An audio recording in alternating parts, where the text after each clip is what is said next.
Vinneren av Grand Prix, Alexander Rybak, i Oslo for å presentere sitt nye debutalbum i dag. Han har invitert til Grefsenkollen restaurant, der et fullsatt pressekorps har møtt fram. Ja, Alexander, først og fremst gratulerer med en fantastisk CD. Jeg mektig imponert, og jeg må si at måten satt sammen på også fantastisk. Du har en fantastisk dramaturgi, og Takk. Viser at alt det du driver med, så du virkelig en perfeksjonist, og du har eierskap til alt du gjør. A true artist. Ja. Så må dere bruke innestemme da. Ja. Der borte. Det er en sammenkomst i det andre rommet. Ja. Nei, jeg jo veldig glad for at kritikere har sluttet å være kritikere for en stund, og supportere i det i stedet for. Det gjør meg veldig glad, fordi jeg mener jo nå at vi er i en tid, nå begynner jeg å snakke sånn veldig stort igjen, vi er i en tid hvor nå fram mot neste års Eurovision, så må vi bare støtte alle de norske artistene vi har, og ikke starte, i stedet for å starte en borgerkrig nå, så skal vi heller forene oss for å vise Norge fra aller beste side. Når flere 100 millioner skal se på showet neste år. Men du har startet bra da. Og nå har du vist deg, du fornøyd med resultatet på din CD? Ja, altså det jo først og fremst et resultat som jeg fornøyd med, men at folk fornøyd med, det jo minst like viktig, for det jo de som skal høre på dette her. Og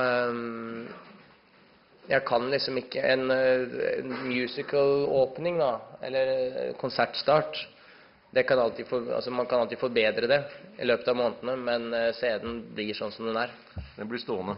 Det et dokument for ettertida. Ja.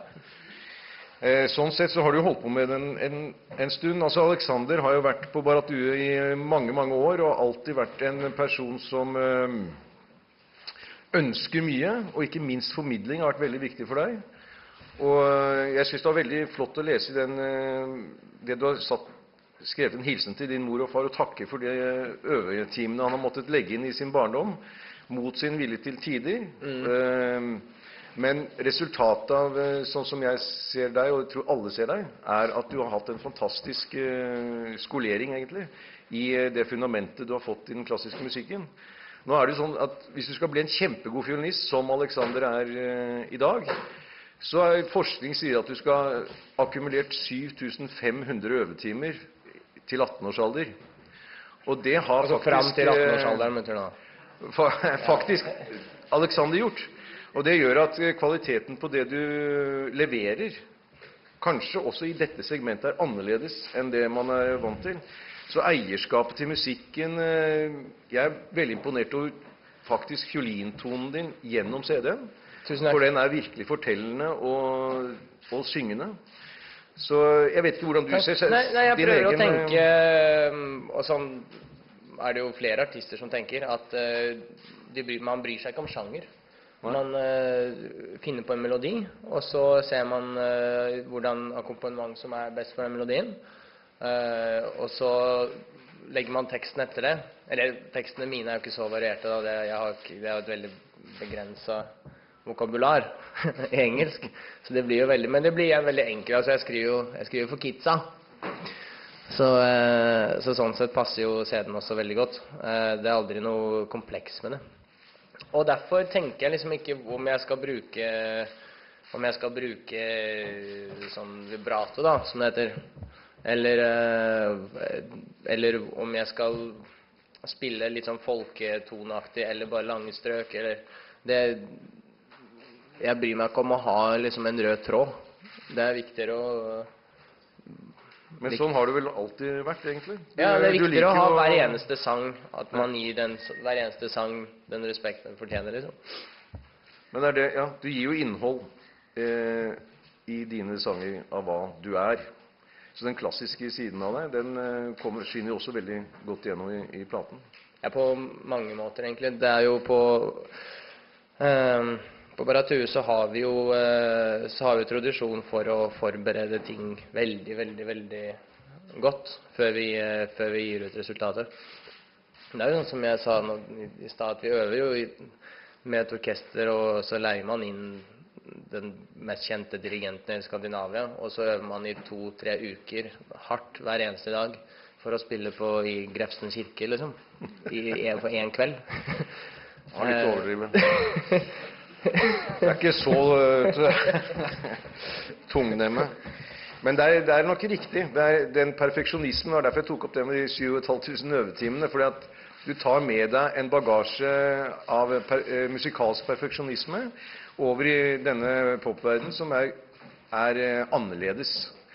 Jeg pleier også, det er sikkert feil å si, men altså i våre idoltider så blir man på en måte stjerne først, og så lærer man håndverket etterpå. Og du har jo gått virkelig den logiske andre veien, og sitter med eierskapet på hele ditt produkt. Så jeg er veldig trygg på at du kommer til å ha en spennende fremtid som kan gå mange retninger. Og fremtiden min er jo litt sammenbundet med fremtiden til lytterne mine. Og jeg har jo lyst til å forene folk, da. Jeg har liksom ikke lyst til å splitte mor og sønn og bestemor, men at de heller kan samle seg sammen på sofaen for å høre på CD-en min. Og da må man rett og slett bare drite i den røde tråden, altså. Ja. Og få en god dose av hver eneste forventning som folk har da, til meg. Og når det er så bred aldersgruppe, så er det det er veldig mye ansvar. Men hvis vi snakker litt om selve platen. Jeg må si at jeg ble veldig begeistret å høre 13 Horses. Det var en fantastisk og vakker den er jeg faktisk mest stolt av. Takk. Er det noen som har hørt scenen? Ok, dere har mye å glede dere til. Men jeg må jo si at det med dramaturgien i CD-en også, fra at du begynner så happy, og går over til det melankolske, og når du kommer til 13 Horses, så får du, man får en tåre i øyekroken av å høre på. Så det er en fantastisk spenn i det. Men 13 Horses, det er altså om 13 hester som forliser på drukner i havet, en etter en. Og så drukner en etter en, og er forlatt. Hvor kommer hvor kommer inspirasjonen til disse forskjellige... Det er jo igjen en mix, da. Jeg har jo vært alt for heldig i livet mitt. Jeg har blitt født i Hviterussland, og så kom jeg til Norge, så da har jeg liksom både hviterussiske tungsinne, da, kan man si, og melankolien og nostalgien sånn, blandet med norsk optimisme og hurra-rop.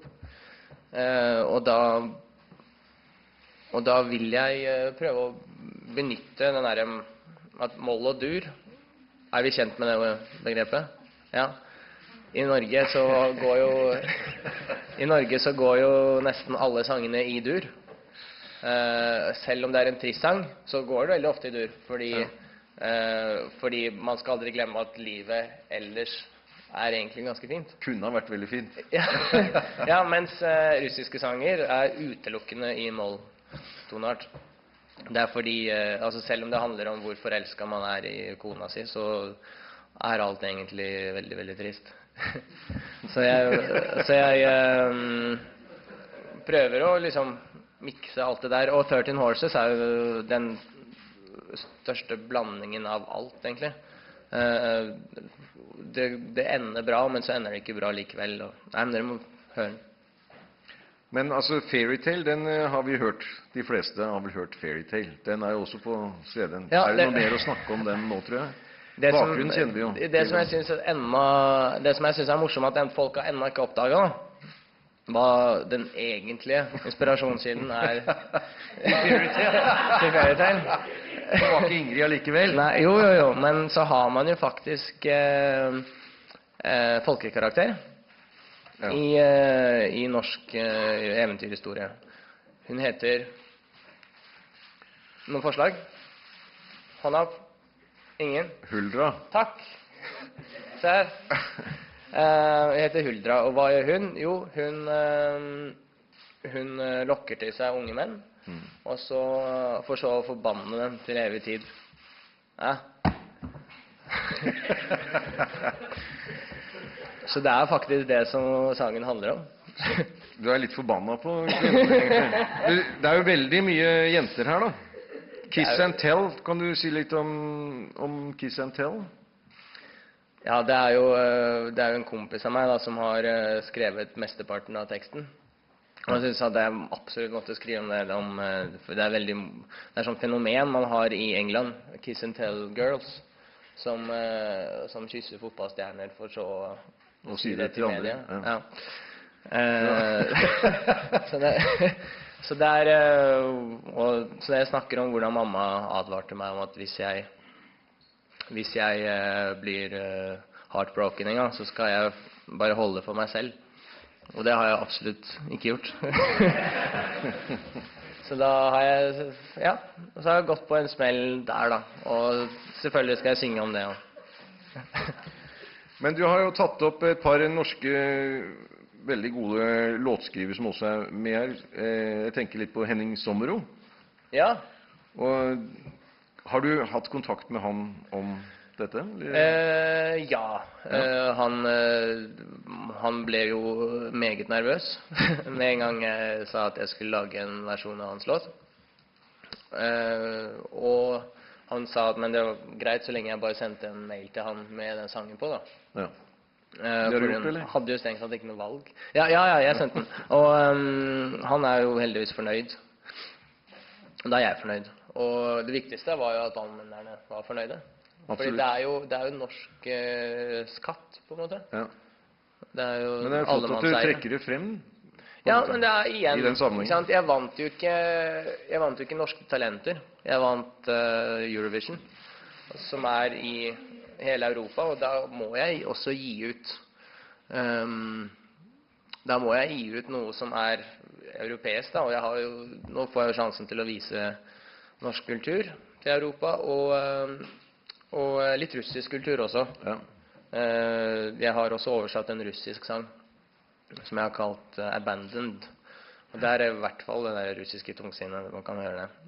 Men i hvert fall Vårsøg da, når jeg først skal oversette en norsk sang, så velger jeg alltid å gjøre den beste. Jeg gidder aldri å tenke at jeg har lang karriere foran meg, så jeg tar det litt med ro. Jeg gjør det, altså de beste sangene jeg visste om, de gjorde jeg cover på med en gang. Men du avslutter jo platen her med Rolf Løvlands melodi. Ja, selvfølgelig. Og han er også en sentral skikkelse også i Eurovision-sammenheng. Ja, men det er jo... Song from a Secret Garden. Ja, og det er sånn som folk sier at jeg viser respekt for han, og det gjør jeg jo for all del. Men det hadde vært litt kjedelig hvis han ikke hadde hatt noen bra sanger. Men han har jo bare bra sanger. Så det var lett å vise respekt for han. Og det er yndlingssangen min, Song from a Secret Garden.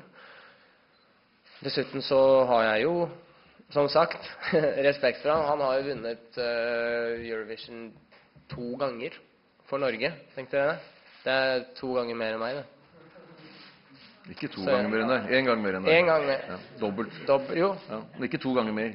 Nei, det er sant. Det blir... Sånn er det. Men, altså... du er jo veldig opptatt av formidling. Jeg tenkte vi skulle kanskje snakket litt om formidling i forhold til det. Han har jo et fag på Barratt som heter musikkformidling. Jeg tror de sier at du har stått det faget. Ja. Bestått faget, musikkformidling. Men formidling som du er opptatt av, at du vil bruke hele din musikalske bagasje, fordi at du har lyst til å formidle god musikk som du mener er god musikk, og du bruker alle de midlene du trenger uten å settes deg sånn sett i bås. Trenger du bruke fra det, så bruker du fra det. Trenger du bruke fra noe annet. Det betyr at du har en kunnskapssekk som er enormt stor. Og det tror jeg må være din virkelige forse i den situasjonen du befinner deg nå, at du har mulighet til å trekke ut. Men kan du formidlingsvirksomhet, ikke sant? Du har en historie å fortelle, du ønsker å fortelle den, og du ønsker å være i sentrum for historien. Det vil jeg gjerne.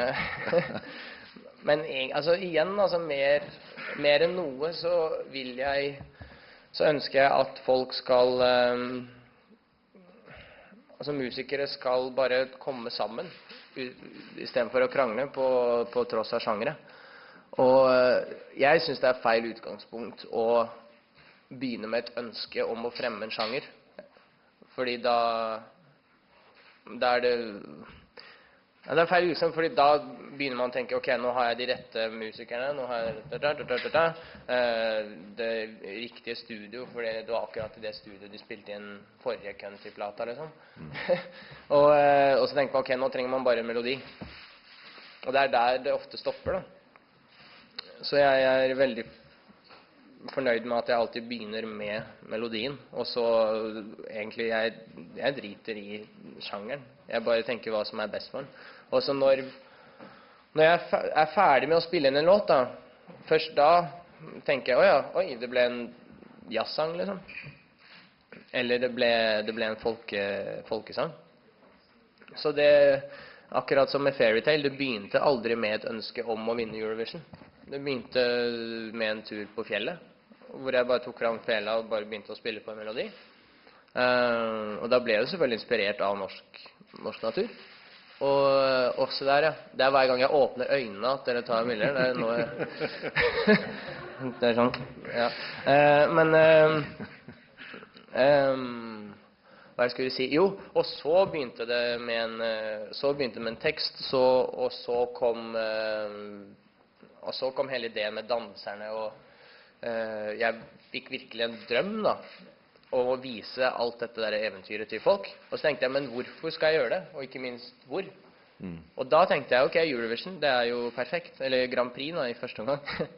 Det jo den største, ja, det jo den største produksjonen ever, da, I Europa. Musikalske produksjonen. Det finnes jo ikke noe større. Så, og når jeg så at sangen passet for det, da meldte jeg meg på. Så jeg håper at folk ikke... Jeg vet at jeg skal snakke om plata mi, og det så vanskelig, for jeg har så lyst til å snakke om så mange andre ting. Det finnes jo så mange... Du snakker jo om plata nå, du snakker litt om Fairytale. Jo, ja. Og Huldra, da kom til det.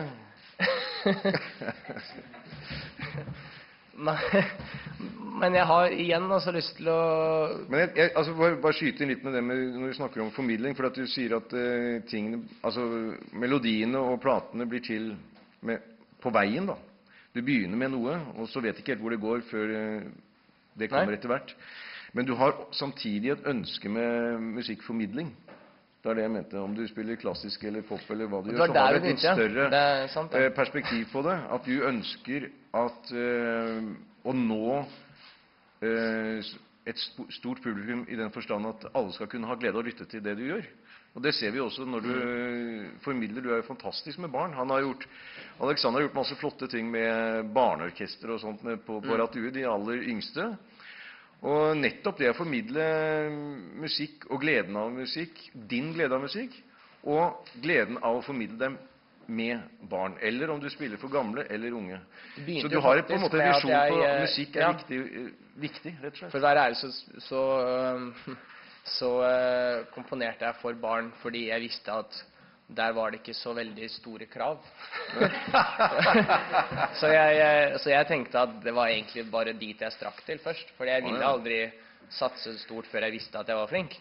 Så nå vil du ikke skrive for barna lenger? Jo, det absolutt det. Men så jeg at foreldre likte det kjempegodt også.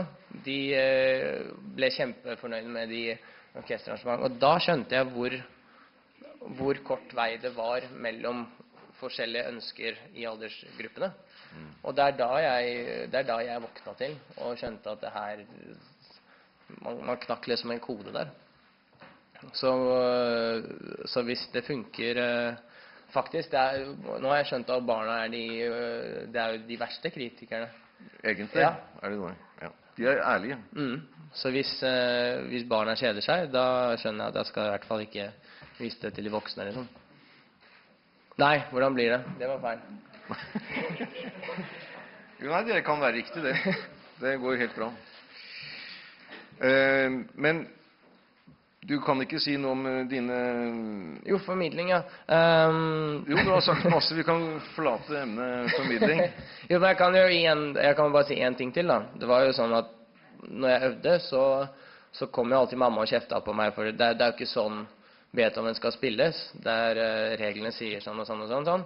Men jeg sa til henne, hvis det gjør det mer forståelig, hvorfor ikke gjøre det på den måten der? Ja. Så du forandret Beethoven? Ja. Ja. Ikke for alltid. Men jeg sa alltid vært rabiat. Ja. Ja. Det har jeg. Nå kan man... Ja, flott. Nå kan man stille... Stille noen spørsmål da for å... Ja. er det denne mikrofonen som jeg holder som går rundt, så jeg går rundt med den. Er det noen... Hvem vil begynne til Alexander? Ingen har noen spørsmål? Da takker vi for i dag, og så... Se.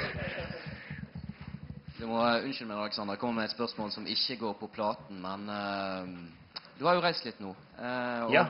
vi, foruten den historien med hun journalisten i Moskva som vi kjenner til, hva er din beste historie med den kvinnelige fansen til nå, etter seieren? Kvinnelige fansen. Jeg var på sirkus på søndag. Og der var det der fikk jeg lov til å gå backstage, og der var det en hundsel som jeg har skikkelig kul opptak av det på mobilen. En sel som virkelig ble dritforelsket i meg. Så det er første gang jeg ser en sel. Så forelsket? Ja. Første gang jeg ser en sel bry seg om noe annet enn den fiskebøtta ved siden av. Den kom bare opp til meg, så bare sto vi sånn. Og så sto vi sånn og klemte masse. Er det skjermen din som er... Den kunne jo ikke snakke, så jeg kunne ikke... Men jeg ble veldig satt ut der, altså. Det er det jeg synes er veldig morsomt med å være Grand Prix-vinner. Man blir Få kontakt med seler. Nei, man blir Du får kontakt med alle, Ja, rett og slett. man blir rett og slett privilegert, altså. Man får så masse morsomt med på akkurat.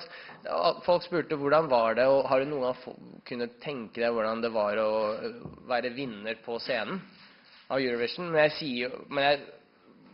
Hvert år så er det alltid noen som må vinne.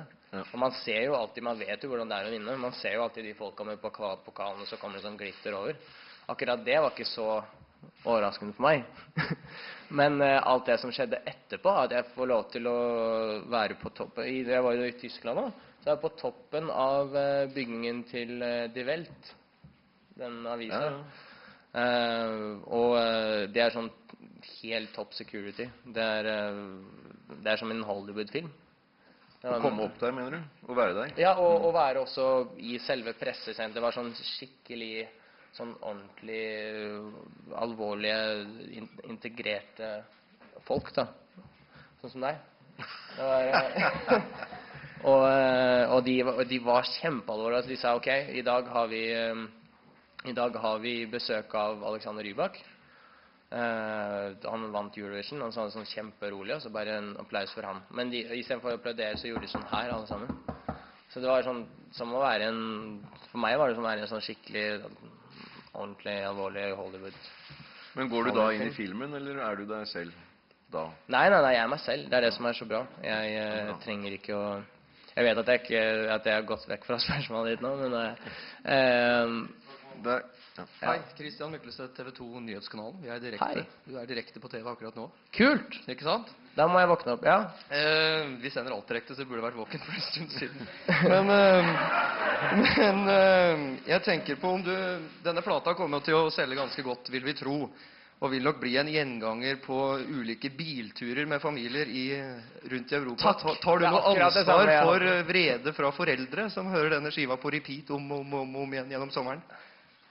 Vet du hva, jeg er jo litt naiv da, og jeg ønsker å tro at det er foreldrene som kjøper denne platen til barna sine. Så det er nok de som kommer til å sette på hele tiden. Og jeg håper akkurat at den plata bli et unntak av den der generasjonseffekten, at hvis ungene liker den, så blir den ikke likt av foreldre, og hvis foreldre liker den, så er det sånn, åh, mamma, sånn, på en måte. Det er jo det hele tiden jeg har sagt, jeg håper å forene. Og så er spørsmålet om, det går en debatt nå om arena. Nå har du kommet til Oslo, det er du kanskje glad for at Grand Prix blir i Oslo neste år. Men vil du si noe om Oslo Spektrum versus Telenor Arena? Har du noen tanker rundt det?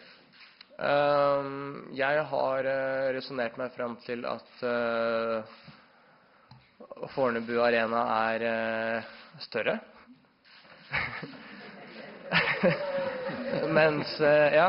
Mens Oslo Spektrum ligger mer i sentrum. Så får dere debattere ut fra det. Så kan man, ja. Alexander, da du meldte deg på Melodi Grand Prix, forestilte du dette sirkuset da? Kunne du tenke deg? Det på søndag? Altså alt som har skjedd, ja, det på søndag, og alt som har skjedd i ettertiden. Altså Gardermoen, alt sammen. Nei, Gardermoen forestilte jeg meg absolutt ikke.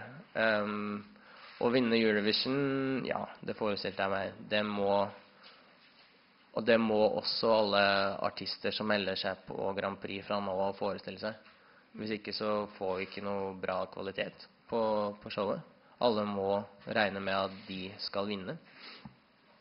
Fordi det er den drivkraften som får artister til å virkelig liksom ønske kommunikasjon da, på scenen. Man så det med Dima Bilan i fjor. Det var en grunn til at han vant. Det var fordi han ønsket så intenst å vinne. Men jeg har en datter på 10 år. Hun er jo et kjempefan av deg. Hun måtte motvillig gå på skolen i dag. Hun hadde lyst til å skulke. Så spurte hun da, kan Alexander, for jeg har laget en dagbok, kan Alexander skrive på den mest skinnende siden i den dagboken, fordi han er det mest skinnende i livet mitt akkurat nå. Ja, klart. Om jeg kan skrive på den dagboka? Selvfølgelig. Kan vi ta det etterpå? Da holder vi oss til det. Det skal vi absolutt. Hallo. Det er jo ingen duett på den plata her, men er det en norsk artist du kunne drømt om å lage en duett med, bortsett fra Bettan?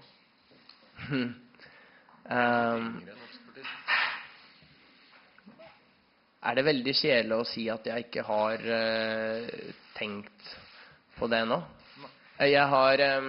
Jeg ser jo veldig mye mer for meg visuelle ting enn hvem jeg skal synge på plata. Altså, jeg synes at når jeg tenker duett, så tenker jeg jo egentlig jenter da, først og fremst. Er det noen ung norsk kvinneartist? Ja, ikke sant? Og så på CD så høres jo, det er kanskje litt, med fare for å virke litt teit, så i en duett, en tostemt duett, så hører man ikke hvilken norsk kjendis som synger hvilken stemme. Så det er mer sånn, jeg tenker på en musical setting for eksempel. Og det er så dumt å si det, men jeg må. Det er så utrolig ærlig.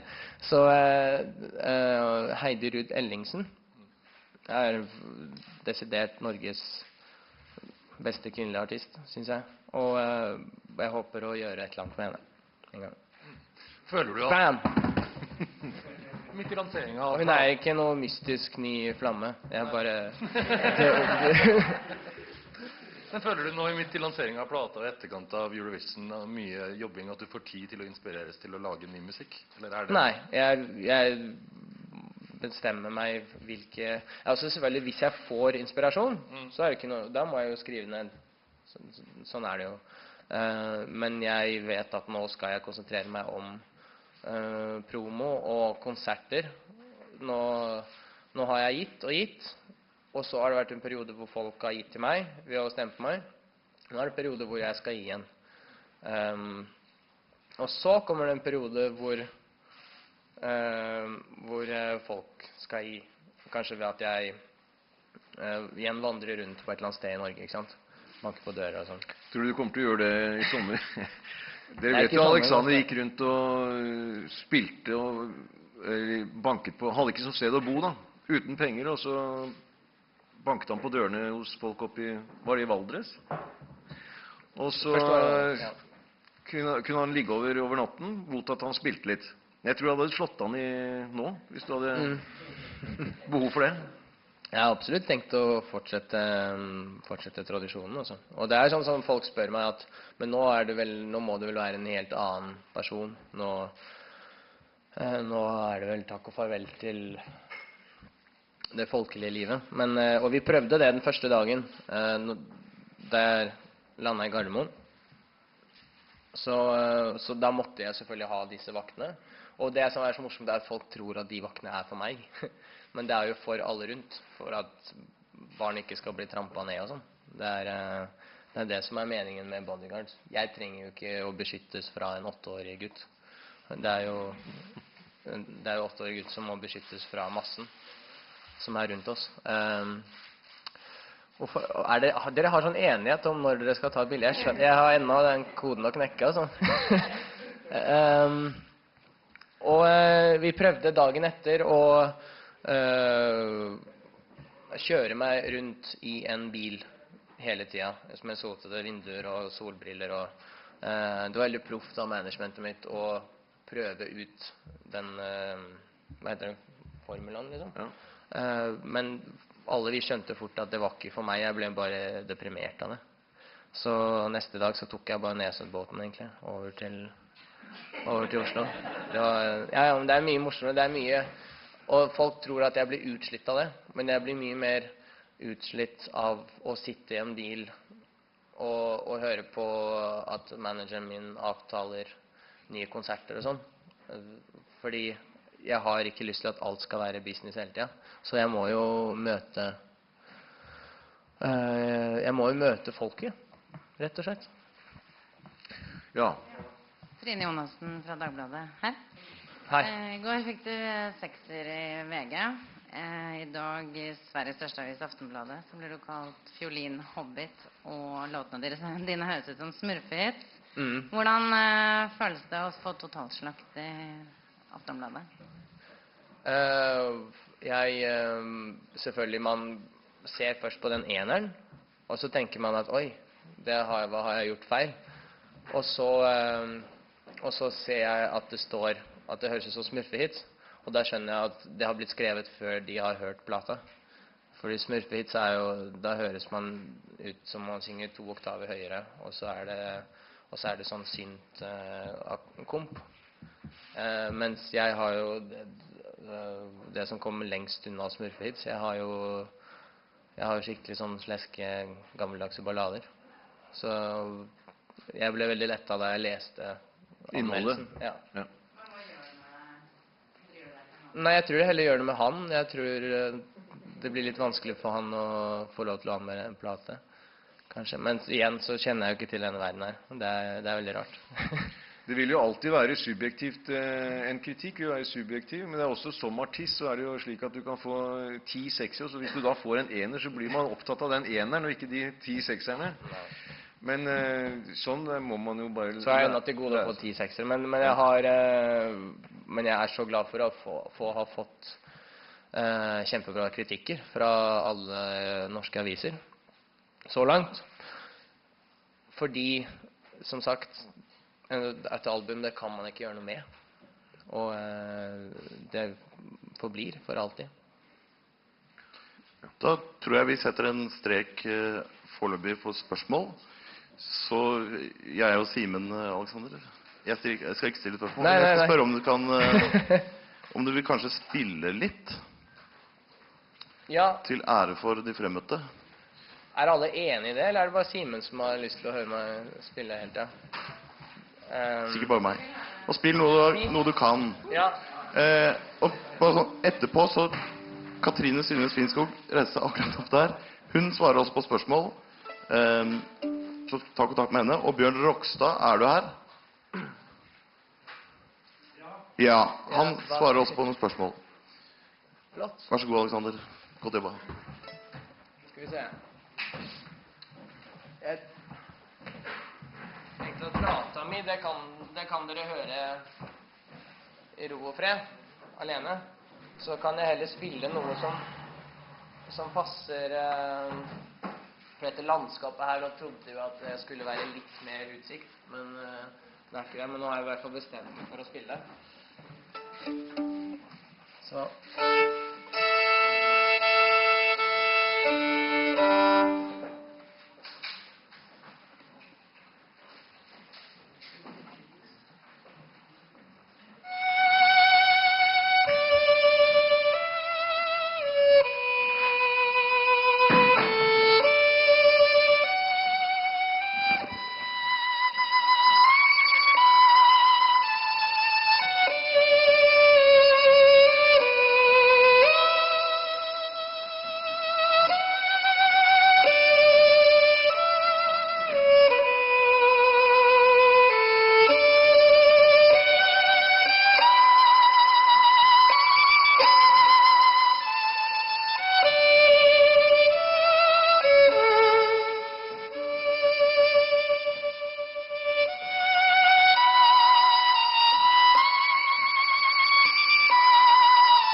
Jeg kan jo kanskje spille fra... Skal vi se, jeg tenkte med... Ja, nei, dere hører hva jeg sier. Jeg må nok synge noe fra albumet likevel, har jeg tenkt på.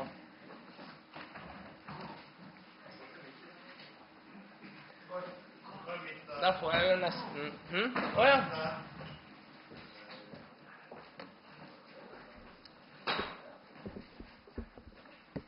Jeg skulle tro at jeg var vant til sånne ting nå. Men ok. Er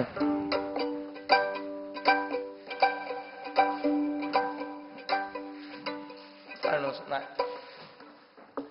Jeg er så vant til at folk bare, med en gang så tar de opp mikrofonen. Men selvfølgelig, dere er en annen bransje. Ok. Suddenly I'm famous and people know my name. I got 1,000 girls just waiting, and therefore it's a shame that my heart has been captured by your funny little smile. And finally I'm happy, if only for a while. People call me stupid for treating you like a queen, but I don't even worry, 'cause you're my unforeseen. And I hope that you'll be with me, if only in my dreams. But here you are next to me, and you're glad, or so it seems. And I don't know for sure where this is going still. I hope for more and more, 'cause who would know that you would treat me like a boy, and I'd treat you like a girl in a funny little world. Yes, så vil jeg si tusen takk for at dere møtte opp. For en fin dag.